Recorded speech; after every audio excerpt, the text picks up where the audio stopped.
I was still into like the party mode though, so like Deep Ellum and like those areas. Blew my paychecks. Thank you, ma'am. Oh, waiting for Miss Fox to get back in here. She's on her way? Yes, sir. I'll let her know. Okay. Gathering her stuff up. We have to draw out some more.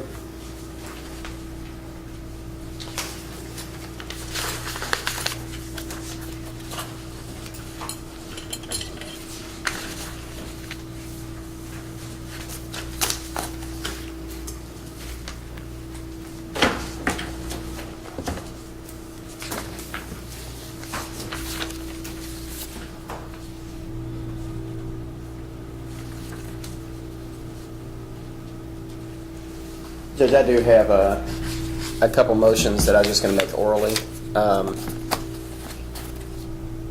Is this a witness? He's just observing. Okay. 3 of them weren't able to make identifications, and I don't want them to be able to make an in-court identification since they weren't able to pick them out of a photo pack or anything else like that.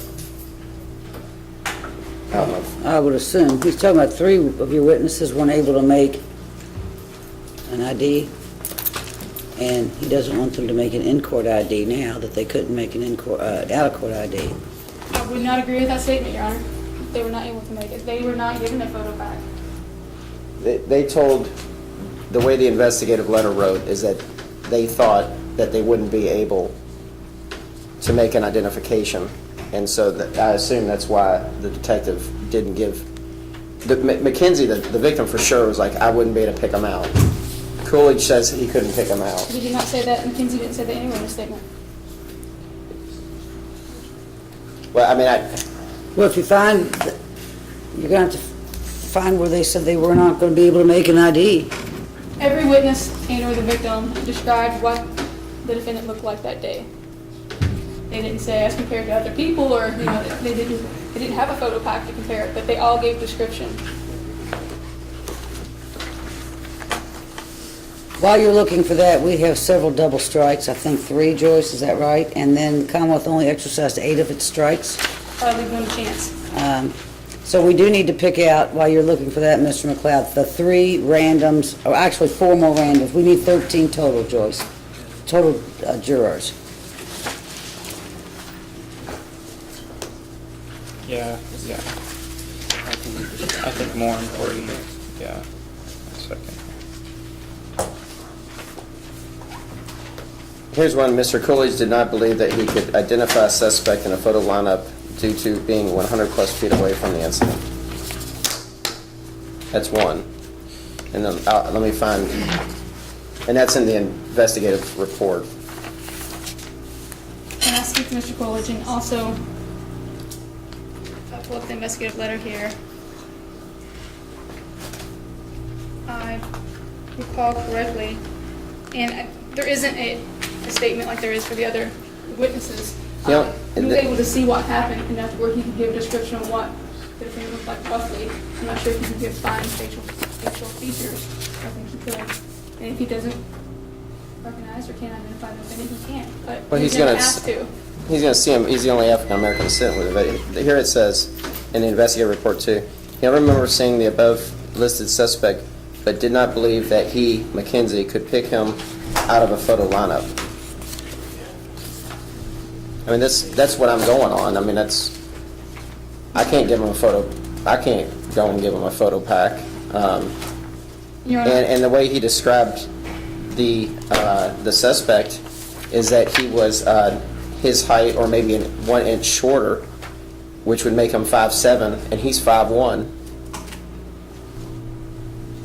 And that's all over the statement. And he says the guy who hit me was my height or 1 inch shorter, about my height around there, and he's 6 inches off, maybe 7 inches off of the description.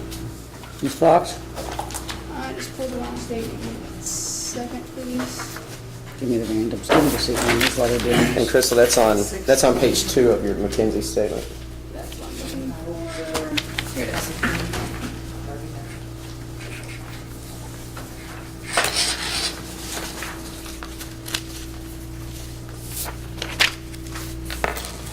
He was African American. He's a little about my height, a little bit shorter, about probably 5'7", somewhere in that range. He had dreaded hair. I'm pretty sure he had facial hair. I don't know what it's called, kind of like a dread just here. I was more focused on him, talking about someone else. He wasn't real light. Yes, sir. He agreed. I mean, he looked at the guy the whole time. I don't think there's a question as to whether he can identify him or not. He had a conversation and He was standing to this, his statement is he's standing to the side of him, so he's never really looking at him. they had a conversation, I think.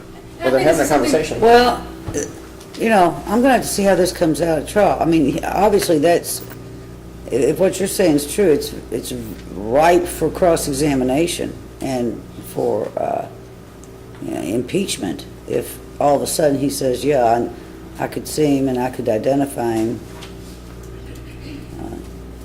It is, it's I just mean, that, it's, and that's what that's primarily for, is for impeachment. But if he's gonna say, yeah, he was this tall and he was this, now, you're just fearful of him saying, that's him.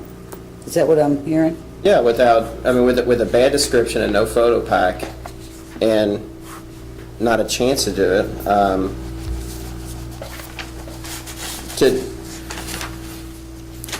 you know, you could bring someone in off the street, and they say an African-American attacked someone, can you pick them out of this table? And you bring anyone in, well,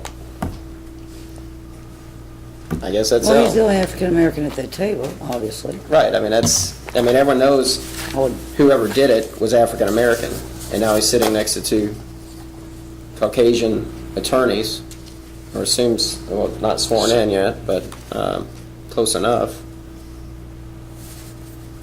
Ms. Fox? Your Honor, I think that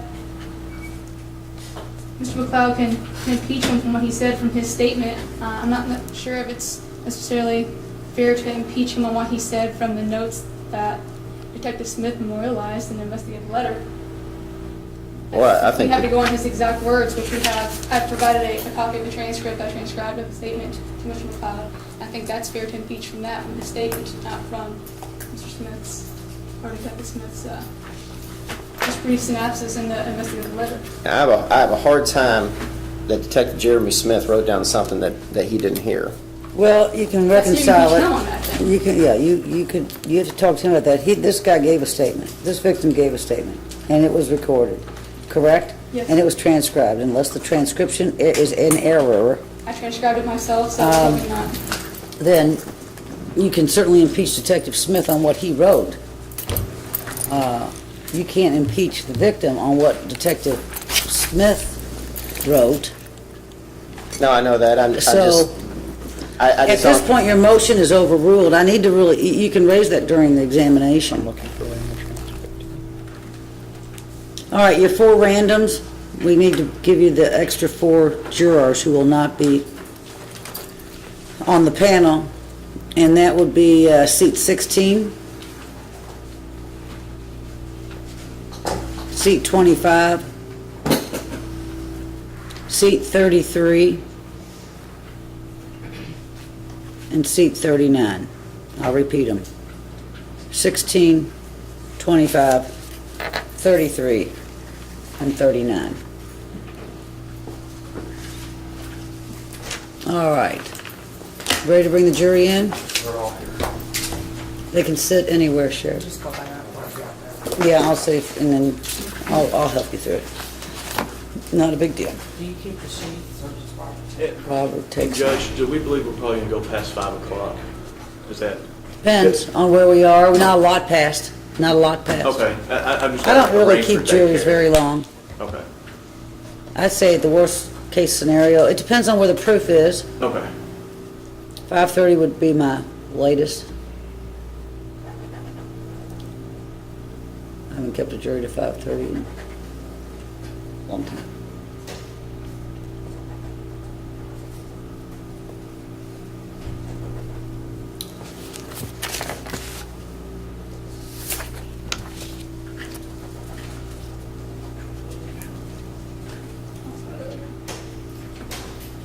All right, here they come in.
Thank you, Sheriff. Thank you, ladies and gentlemen. Welcome back. Hope you had a nice break.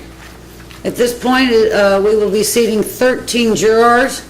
Only 12 will make an ultimate determination in this case. We will, at the very end of the case, the very end, select one random number, and that person would be the alternate. So we don't know who that is until the very end. The following persons will comprise the jury in this case, and when your number is called, you'll come forward. The sheriff will direct you to the chair that you will occupy during the trial. All right, Joyce? 352-618. 352-618. Come on up, ma'am. Okay. 366-650. 366-650. Okay. 418-493. 418-493. Okay. 393-230. 393-230. Okay. 424-476. 424-476.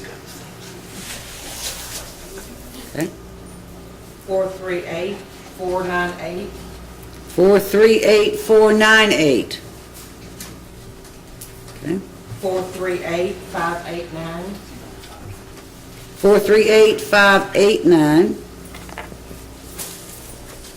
All right. 438-798. 438-798. Okay. 438-808. 438-808. Okay. 438-822. 438-822. Okay. 438-951. 438-951. Okay. 438-963. 438-963. All right. 438-993. 438-993. Is that it? 13. All right. Do the parties accept this jury? Ms. Fox? Yes, Your Honor. Mr. McLeod? Yes, Judge. Ladies and gentlemen, those of you not selected, you do need to report back down to the second floor jury pool, see if anything is waiting for you there. Thank you so much for your service. Thank you, Joyce. While they're exiting, ladies and gentlemen, welcome. You are the jury in this case. I will place you under oath in a moment. You see the pencils and paper that you have. You're encouraged to take notes during this trial. You're not required to. Any notes you take will be yours. No one else will read them. They'll be taken up at night by the sheriff. There's a number on the bottom of the pad that corresponds to the chair you're in. That's how he knows where to put it when he comes back. You can use those notes to refresh your recollection when you do go back to deliberate. Let's go ahead and place you under oath then. If you'd all raise your right hands. Do each of you solemnly swear or affirm you will impartially try the case between the Commonwealth of Kentucky and Justin Berry and render a true verdict according to the evidence in the law unless sooner dismissed by the court? All right. Ladies and gentlemen, you sit here in this case as judges. You are judges of the facts. You determine what happened, and you do that by listening to the evidence. The evidence is only in two forms. Sworn testimony from this witness chair, and any physical items that are admitted into evidence as exhibits. Those you would take back with you to the jury room. You've not heard evidence yet. You won't hear evidence in the opening statements, nor at the end in the closing statements. You alone determine the credibility to give to each witness's statements or to the evidence that's admitted. And you do that with common sense. So don't, no speculation is going to be allowed. It is what it is, and that's what you will base your decision on at the very end. We will break every hour and a half-ish. Sometimes it may go longer. If you ever need to break before you see me saying it, raise your hand. We're really flexible. Can everybody hear me? All right. If you cannot hear a witness, the acoustics down this way are sort of bad. I try to keep them up. Raise your hand again. Don't let a witness go into 3 or 4 or 5 minutes and you can't hear them. But I'll continually ask a witness to speak up as well. Does anyone have any questions on how we're going to proceed, what to expect, when we're going to quit for the day? I know people like to know that. I break every day between 4:30 and 5:30, but generally it runs about right at 5 o'clock, quarter till-ish. So if you've got a problem, I need to know that as well. In the mornings, we'll start either at 9 or 9:30. I always give the jury a vote. You all get to determine, so be thinking about that when I ask you later. We will start with opening statements. We always go, the Commonwealth always goes first. At the end, the defendant will go first in closings. But this is the burden of the Commonwealth, so they do go first in the opening statements. And are you ready for that, Ms. Fox? Yes, Your Honor. You may proceed. Judge, may I have just a second to make You sure may. that work?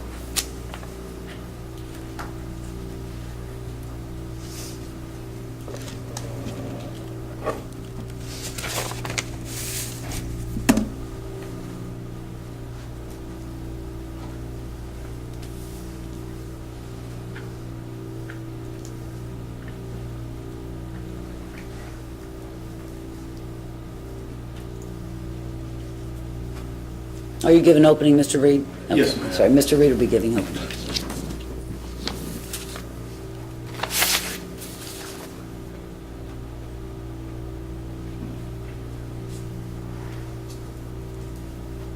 May it please the court, Ms. Fox, Mr. McLeod.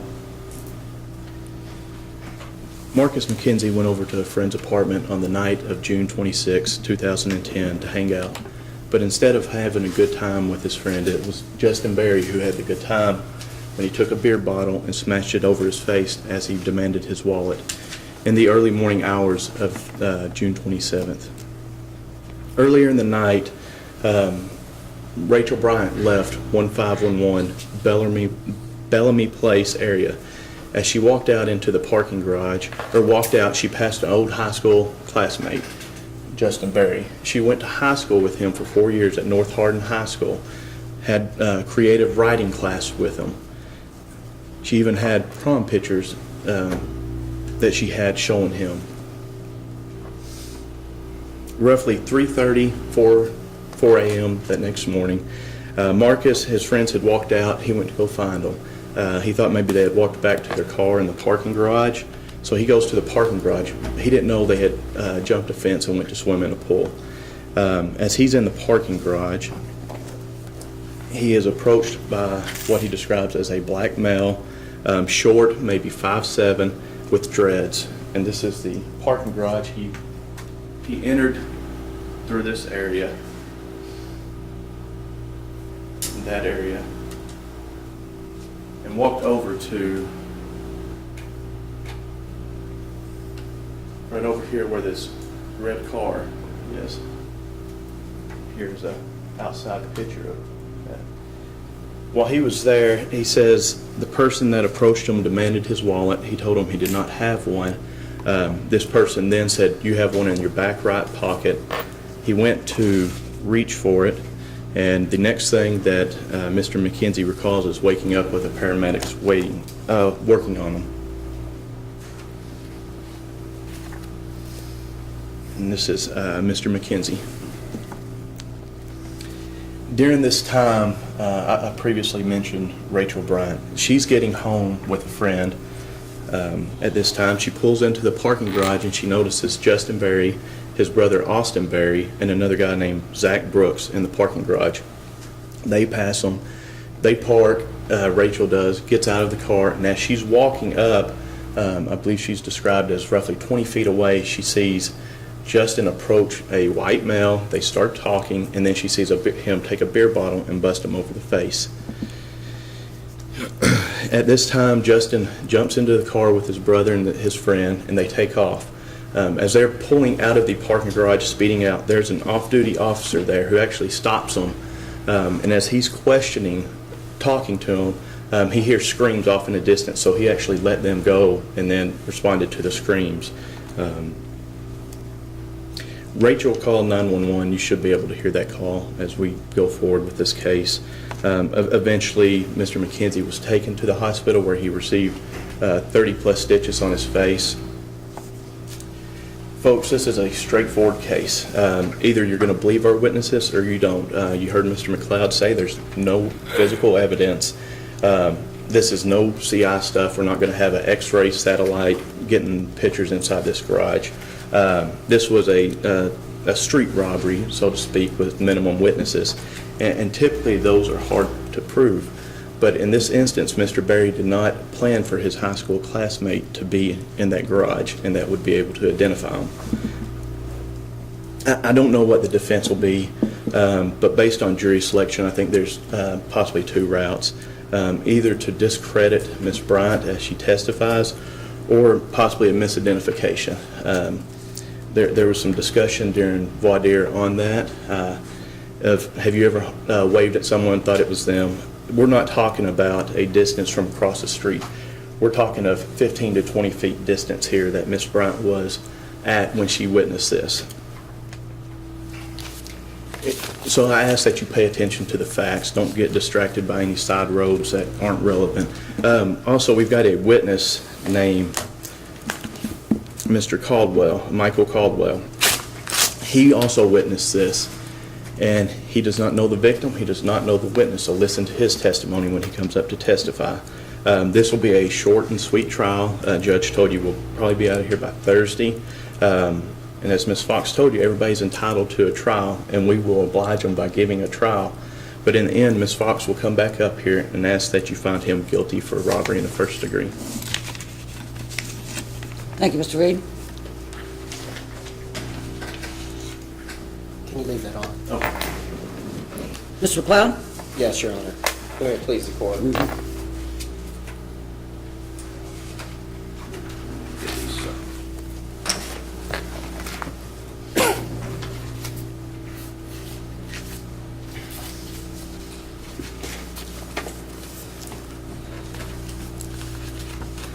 Honor. Commonwealth. Mr. Berry.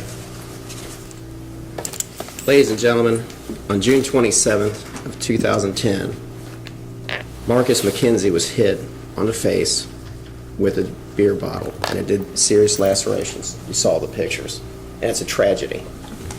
But it's the wrong person. He described the person that hit him as his height or maybe an inch smaller. He's 5'8". My client, Justin, stand up. He's 5'1". You can sit. Sorry, Justin. Sit down. A 6-inch difference in identification is huge. Stand next to someone. I'm 5'10". When I stand next to friends of mine, a friend of mine in law school, he was 6'4". He looks like a monster. I mean, he's just tall.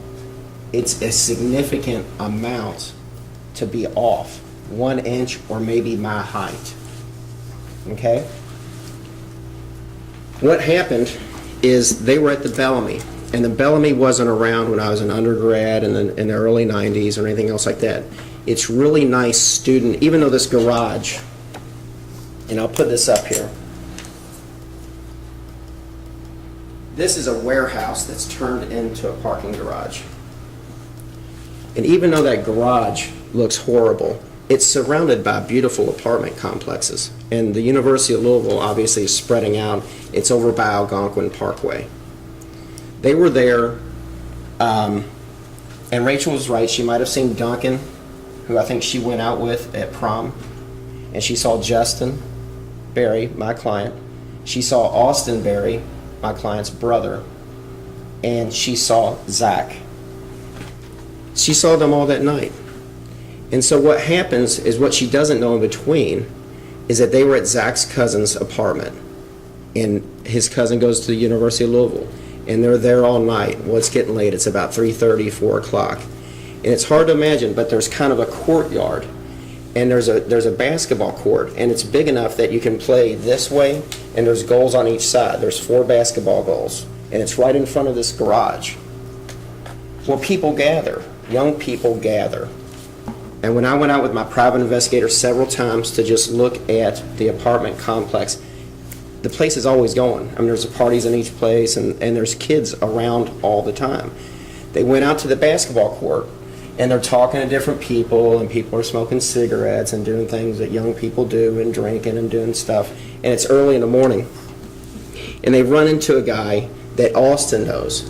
Justin's brother knows this guy named Twin. That's his nickname. His real name is Terrence Craig. Terrence Craig fits the description, and this is how it transpires. Terrence Craig is about 5'7", 5'8", thick build, because they say he's a thick build as well. Justin's not a thick build. He's stocky. He's got dreads. It fits the thing. They're on the basketball court, though, and he lives in Radcliffe. They all live in Radcliffe.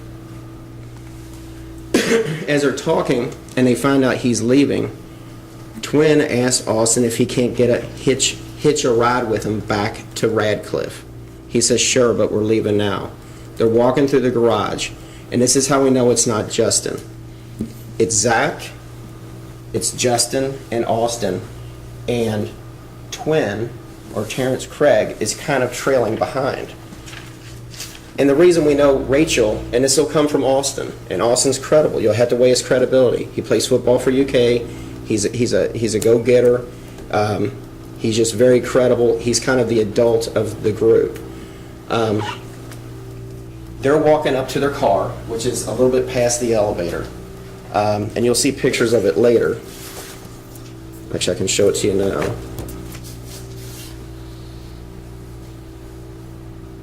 There's an entrance right here, and there's an elevator right here where everything transpired, and they park down this way. Well, what happens is Austin, Zach, and Justin are walking towards the vehicle. Justin gets in the vehicle. Zach walks over because he drove his own car, and he wasn't going to go with him. He was staying with his cousin. He's a Volkswagen. Okay? So he's walking across on the other side of the parking garage to get in his car. Austin's standing, and he's going to tell you exactly what happened. His door's open, and he's looking straight down the parking garage, and he sees Twin kind of, almost like kind of shoulder bumping this kid. And he says this exactly. He says, "Man, leave that man alone. Let's get out of here."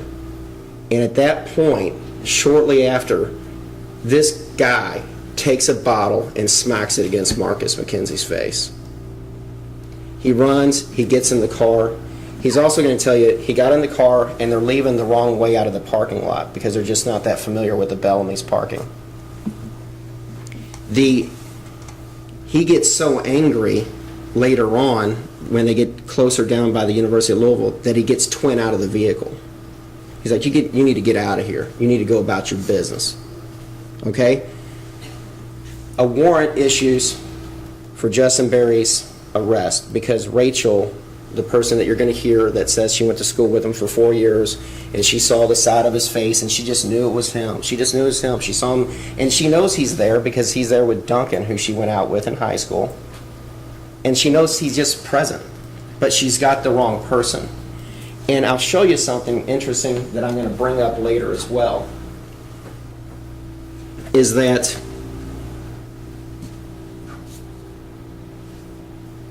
this picture here, they'll have you believe this parking garage is very well lit. Okay?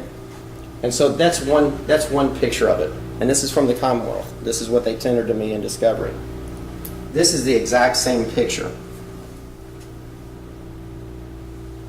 It looks like a Christmas tree. And I don't know if y'all know about apertures and shutter speeds, but we're going to have an argument of whether this accurately depicts it or the exact same shot right afterwards, this one. This is an old warehouse and it's not well lit. And when you look at it,